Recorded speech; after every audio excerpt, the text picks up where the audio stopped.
Le monde est dur, mais l'Esprit est avec nous. C'est l'ultime avertissement de Jésus aux disciples avant son arrestation. Cet avertissement est sombre, puisqu'il dit « Dans le monde, vous avez à souffrir ». Mais Jésus nous dit de tenir bon, car il se place sur un plan eschatologique, c'est-à-dire celui des fins dernières, lorsqu'il dit dans l'Évangile « Moi, je suis vainqueur du monde. Le monde est dur, mais l'Esprit est avec nous. » C'est cette idée qu'on retrouve. Jésus est vainqueur du monde. Jésus connaît son Père de toute éternité et son plan aussi, qui est de nous sauver, de nous rendre heureux par Jésus-Christ. Dieu nous sauve du péché, nous rend saints. La seule façon de vaincre le monde, la situation existentielle héritée d'Adam, vouée à la mort. Et cet acte extraordinaire de ressusciter Jésus, en faisant cela, Dieu prépare la possibilité de ressusciter toute personne qui a la foi en la résurrection du Fils bien-aimé. Cet enseignement qui manquait à Apollos, à Aquilas, à Corinthe, aidé de Préside et d'Aquilas, qui ont pu l'enseigner. Tout comme aujourd'hui, des personnes rencontrées par Paul à Éphèse. Il leur manque le baptême en esprit après le baptême de conversion. En y réfléchissant, il est impensable que les Éphésiens n'aient pas connu l'annonce faite par Jésus de l'envoi de l'Esprit. Par contre, il est possible qu'ils n'aient pas connu l'événement lui-même de la Pentecôte, très récent et très localisé dans l'espace, par-delà la question de la réception de l'Esprit par l'imposition des mains, ou pas, puisque l'Esprit souffle comme il veut, comme il l'entend. Ce qui est certain est que Paul a constaté, comme Pierre et Jean, d'ailleurs auprès des Samaritains. Paul avait constaté auprès des Éphésiens une forme d'incomplétude de la connaissance et un défaut d'imprégnation intérieure de Jésus dans leur cœur. Dans ce cas, ce serait bien la présence de l'Esprit qui leur ferait défaut. Comme ministre ordonné et reconnu comme apôtre, Paul peut ainsi administrer le don de l'Esprit Saint, si celui-ci n'a pas été reçu spontanément. Paul sait de quoi il parle, puisqu'il a été en effet un bel exemple du contraire, c'est-à-dire un baptême en Christ, et de réception conjointe immédiate de l'Esprit Saint sur le chemin de Damas.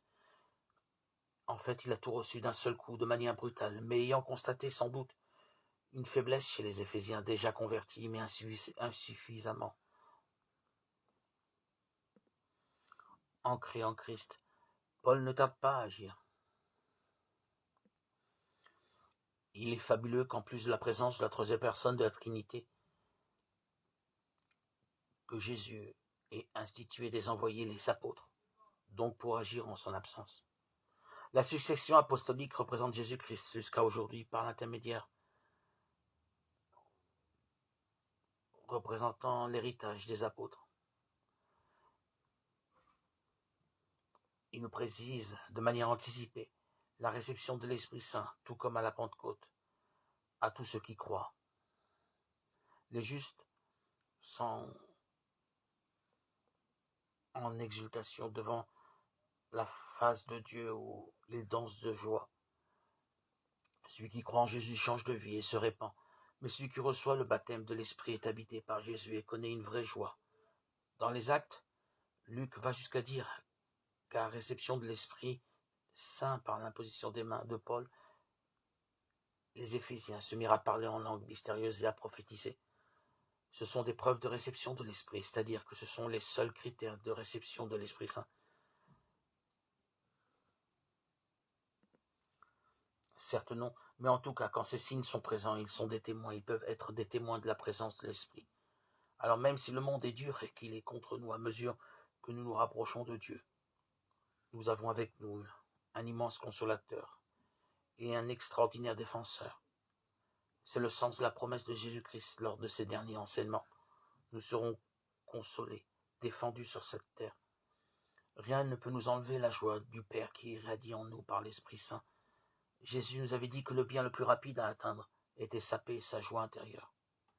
C'est sa présence qu'il nous faut cultiver en lui, en lui laissant la possibilité d'entrer et d'habiter en nous.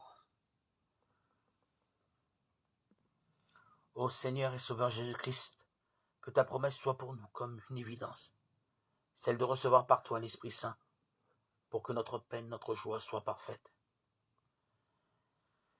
Aide-nous à nous préparer à recevoir ton Esprit qui guérit, qui console, qui enseigne et qui réjouit. Avec lui, tu nous accompagnes chaque jour.